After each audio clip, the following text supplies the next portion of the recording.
नमस्कार मंडळी, कादंबरी स्वादिष्ट रेसिपीमध्ये तुम्हा सर्वांचं खूप खूप स्वागत आहे। आणि आज आपण बनवत आहोत टोमॅटोचं सार। आंबट गोड चटपटीत पौष्टिक असं सार आज आपण बनवणार आहोत। हे सार तुम्ही असंच पिलं तरी ते टेस्टी लागतं किंवा वाफाळत्या भाताबरोबर किंवा मसाले भाताबरोबर हे सार तुम्ही खाऊ शकता। तर चला सुरुवात करूया रेसिपीला। या रेसिपीसाठी 4 टोमॅटो घेतलेले आहेत, ते मिक्सरच्या भांड्यात घालून घेऊया। रफली चॉप केलेले आहेत। आता यामध्ये आपण घालणार आहोत 1 चमचा जिरे आणि यातच आता घालणार आहोत 1 चमचा धणेपूड। धणे तुम्ही पाण्यात भिजवून घेतले आणि नंतर यूज केले तरी चालणार आहे। 5-6 लाल मिरच्या उकडून घेतलेल्या आहेत। 3-4 मिनिटं पाण्यात उकडून घ्यायच्यात मिरच्या आणि कलर खूप छान येतो साराला। 2 चमचे इथे नारळाचा चव घेतलेला आहे। याला मिक्सर मधून छान असं बारीक करून घ्यायचं आहे। याची पेस्ट तयार झालेली आहे। बघा कलर किती सुंदर आलेला आहे, खूप छान असा कलर येतो या पेस्टला।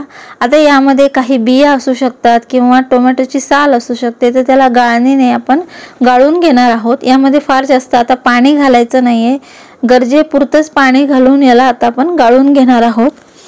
टोमॅटो खाण्याचे अनेक गुणकारी फायदे आहेत। वजन नियंत्रणात आणण्यासाठी टोमॅटोचं सेवन करावं। रातआंधळेपणा, दृष्टिदोष या विकारांमध्ये टोमॅटोचं सेवन फायदेशीर आहे। तसेच रक्ताची कमतरता असणाऱ्यांनी रोज 2 टोमॅटो खावेत। लिव्हरसाठी सुद्धा हे टोमॅटो खूप फायदेशीर आहेत। अशा या टोमॅटोंचं आज आपण सार बनवत आहोत। यामध्ये थोडंसं मी पाणी घालून घेतलेलं आहे आणि याला छान असं आपण गाळून घेतलेलं आहे। मस्त असं याचं रस तयार झालेला आहे। आता गॅसवरती एक पातेलं ठेवून घेतलेलं आहे। 1 चमचाभर तूप घालायचं आहे।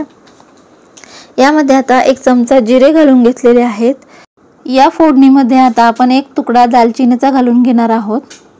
याला थोडंसं आपल्याला फ्राय करून घ्यायचंय तुपावरती। नंतर यामध्ये आपण हिंग घातलेला आहे आणि यामध्ये आता सगळा टोमॅटोचा रस घालून घेणार आहोत।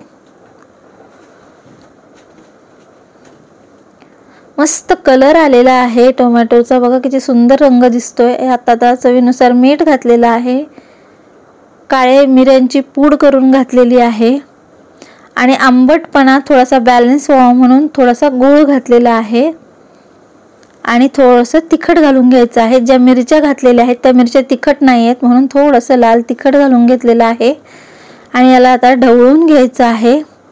याची कन्सिस्टन्सी बघा किती घट्ट आहे, एवढं घट्ट असायला पाहिजे। घट्टसर सार तयार झालेला आहे। यामध्ये थोडीशी कोथिंबीर घालून घेऊया। तर मंडळी तुम्ही सुद्धा असं हे सार बनवा। रेसिपी आवडली असेल तर लाईक करा। Bye bye.